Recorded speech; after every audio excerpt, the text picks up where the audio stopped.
కేంద్ర మంత్రి Telangana BJP chief Kishan Reddy సంగారెడ్డిలో ఎమ్మెల్సీ ఎన్నికల ప్రచారంలో మాట్లాడుతున్నారు. లైవ్లో చూద్దాం.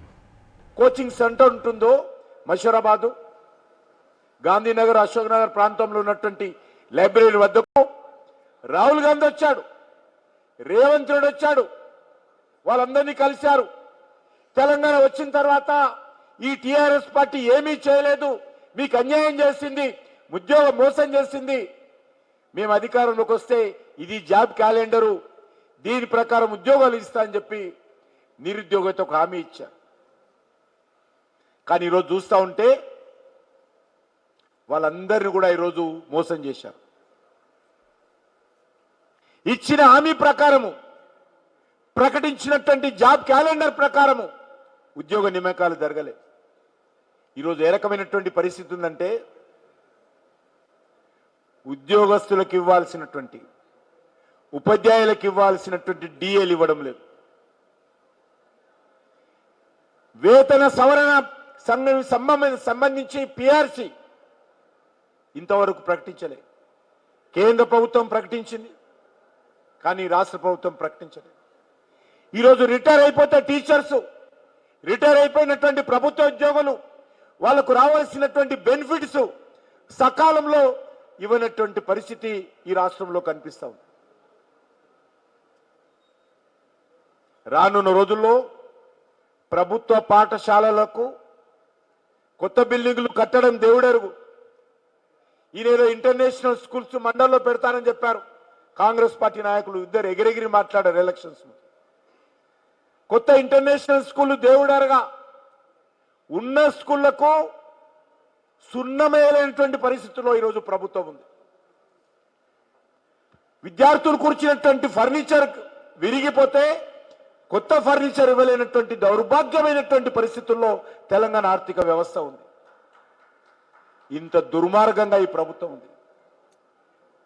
2014లో మిగులు బడ్జెట్ ఉన్నటువంటి తెలంగాణ చేతగాని తనంతో, అవినీతితో, అసమర్థతతో, అహంకారంతో,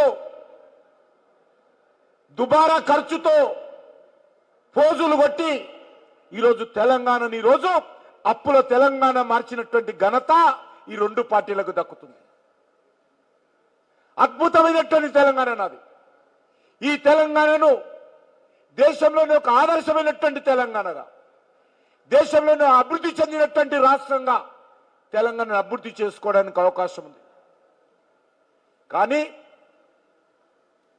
ఈనాటి రాహుల్ గాంధీ కుటుంబం కానీ, అంతకుముందున్నటువంటి కేసీఆర్ కుటుంబం కానీ తెలంగాణ వచ్చిన తర్వాత తెలంగాణకు న్యాయం చేయలేదనే విషయాన్ని ఈ సందర్భంగా అర్థం చేసుకోవాలి. మీకు అందరికీ తెలుసు, జైరాబాద్లో భారతీయ జనతా పార్టీ నేతృత్వంలో ఈరోజు ఇండస్ట్రియల్ పార్క్ డిక్లేర్ చేయడం జరిగింది.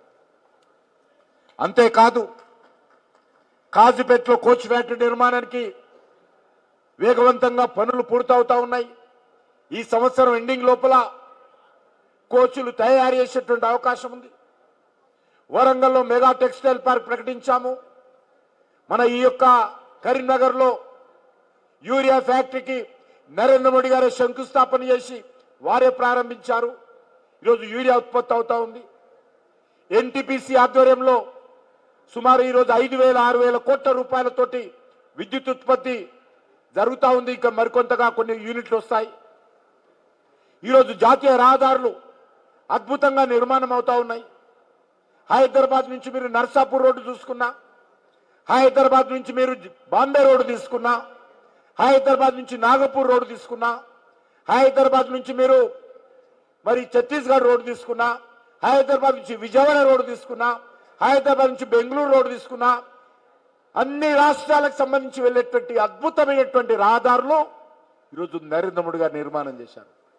తెలంగాణలో 33 జిల్లాలుంటే 32 జిల్లాలతోటి కేంద్ర ప్రభుత్వ నిధులతో, జాతీయ రహదారులతో అనుసంధానం చేసినటువంటి ఘనత భారతీయ జనతా పార్టీకి, నరేంద్ర మోడీ గారి ప్రభుత్వానికి దక్కుతుంది. ఈరోజు అనేక రకాలుగా రైతులకు సంబంధించినటువంటి ప్రతి రైతు ఈరోజు చిన్నకారు సన్నకారు రైతులందరికీ కూడా ఈరోజు మరి కేంద్ర ప్రభుత్వము నిధులు ఇస్తున్న విషయం మనం చేస్తా ఉన్నాను. రైతులు ఉపయోగించేటువంటి ఎరువులకు లక్షలాది కోట్ల రూపాయలు ఈరోజు సబ్సిడీ రూపంలో ప్రపంచమంతా కూడా ధరలు పెరిగాయి. ఎరువుల ధరలు ఏ దేశంలో తీసుకున్నా ధరలు పెరిగాయి. కానీ ఇతర దేశాల నుంచి దిగుమతి చేసుకున్నటువంటి డిఏపి లాంటి ఎరువులు కూడా దేశంలో ధరలు పెరగకుండా సబ్సిడీ తోటి రైతులకు ఎరువులు అందిస్తున్నటువంటి ప్రభుత్వము నరేంద్ర మోడీ గారి ప్రభుత్వం.